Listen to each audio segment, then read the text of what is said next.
Un couple de Saint-Zéphirin de Courval s'est lancé dans un projet de mémoire collective.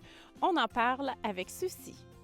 Donc, c'est un projet de mémoire collective pour la municipalité de Saint-Zéphirin. En tout cas, on a commencé à Saint-Zéphirin. On a commencé il y a à peu près 3 ans, c'est ça.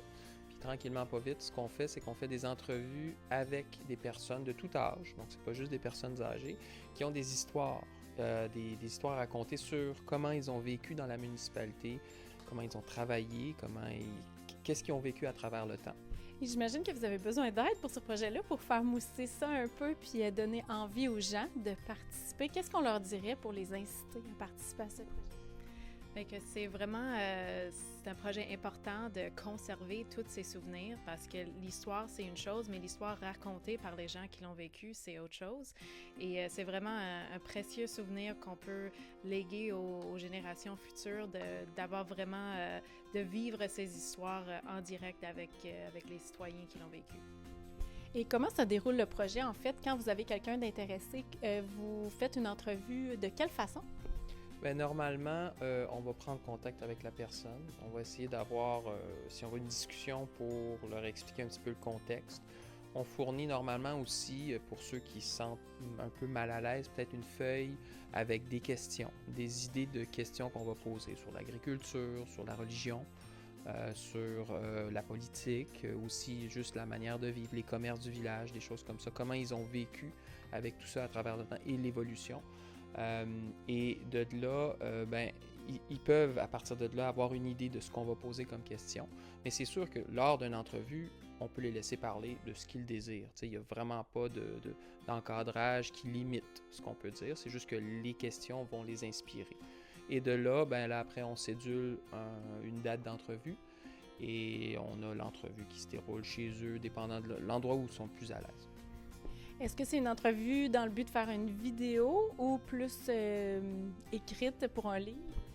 C'est tout vidéo pour l'instant, donc on enregistre l'entrevue et après, les entrevues sont disponibles à la Bibliothèque municipale de Saint-Zéphirin. On fait aussi des mini-capsules des entrevues pour les mettre sur YouTube afin que les gens puissent aussi avoir une idée de comment ça se passe puis leur inciter à aller à la bibliothèque puis écouter les entrevues intégrales. Vous venez d'où et pourquoi ça vous intéresse de faire un projet comme ça? Moi, j'ai fait mes études en partie à Ottawa puis à l'international, puis l'histoire a toujours été une passion pour moi.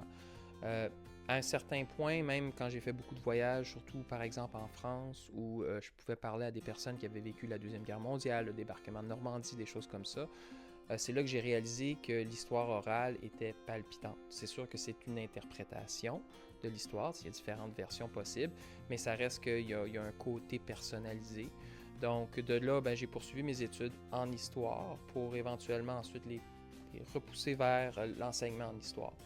Et c'est pour ça qu'on veut conserver cet élément-là dans notre vie, notre intérêt, on veut continuer à le partager. Puis c'est comme ça à un certain point que le projet est parti.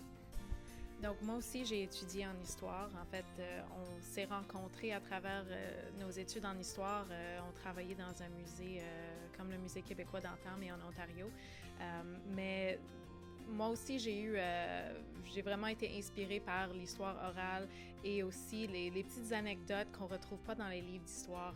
J'avais un professeur à l'université que lui, il nous racontait toujours des petits détails personnels, des personnages historiques et c'est ça qui m'allumait beaucoup. Et quand on lit les livres d'histoire, je trouve que ça donne un petit plus à l'histoire quand on connaît vraiment des petites anecdotes, des petits récits qui nous font en fait mieux comprendre dans l'ensemble l'histoire en général. Et si on veut participer à ce beau projet, de quelle manière on procède? Vous pouvez nous contacter directement via, au téléphone c'est toujours plus facile, donc au 819-469-5190. Je sens que je fais de la publicité. Okay. Mais en fin de compte, c'est ça. Vous pouvez aussi nous écrire sur Messenger. Nous, dans le bulletin municipal, puis à travers la municipalité, il y a comme une publicité qu'on fait, d'habitude qu'on affiche en décembre, en janvier, février, mars. C'est nos périodes où on a plus de temps, c'est le temps mort de l'année, entre guillemets. Donc, on peut plus se déplacer. On peut contacter la municipalité aussi.